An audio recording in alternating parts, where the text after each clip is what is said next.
Doğu Türkistan'da Ramazan ayının girmesiyle çok sayıda Uygur tutuklandı.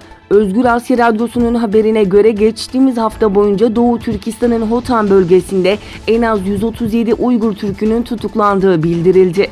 Tutuklama gerekçesi karşılık göstermeye meyilli kişiler olarak gösterildiği ve aralarındaki oruçlu olduğu tespit edilen 30 Uygur'un yasa dışı dini faaliyetle ilişkilendirilerek hapse atıldığı, geri kalanların ise toplama kampına gönderildiği belirtildi.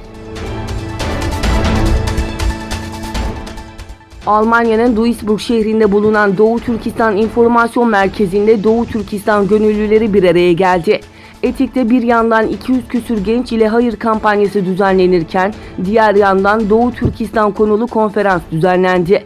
Konferansta Hollanda'dan gelen gazeteci Ahmetcan Ubul ve Etik Başkanı Abdülcelil Karakaş, Doğu Türkistan sorunu ve günümüzdeki ceza kamplarını anlattı.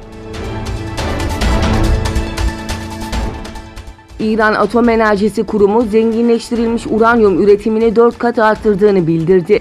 Tahran yönetimi 8 Mayıs'ta ABD'nin İran'a uyguladığı yaptırımlara tepki olarak söz konusu anlaşmadaki bazı yükümlülüklerini yerine getirmeyeceğini belirterek zenginleştirilmiş uranyum stoğunu yurt dışına göndermeyerek ülke içine muhafaza edeceğini belirtmişti.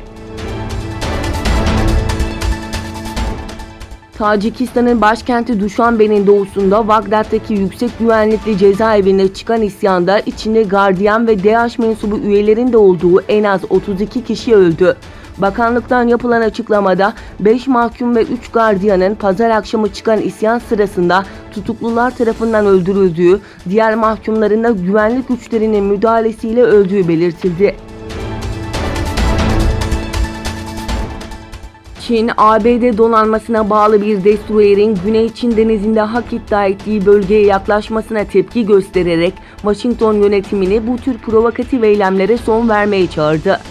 Çin Dışişleri Bakanlığı Sözcüsü Lu Kang, başkent Pekin'de düzenlediği olağan basın toplantısında ABD donanmasına bağlı USS Preble adlı destroyerin Huangqian adasına 12 milden fazla yaklaşmasına ilişkin ABD'ye ikili ilişkilere ve bölgenin barış ve istikrarına zarar vermekten kaçınması için güçlü şekilde bu tür provokatif eylemlere bir an önce son verme çağrısı yapıyoruz ifadelerini kullandı.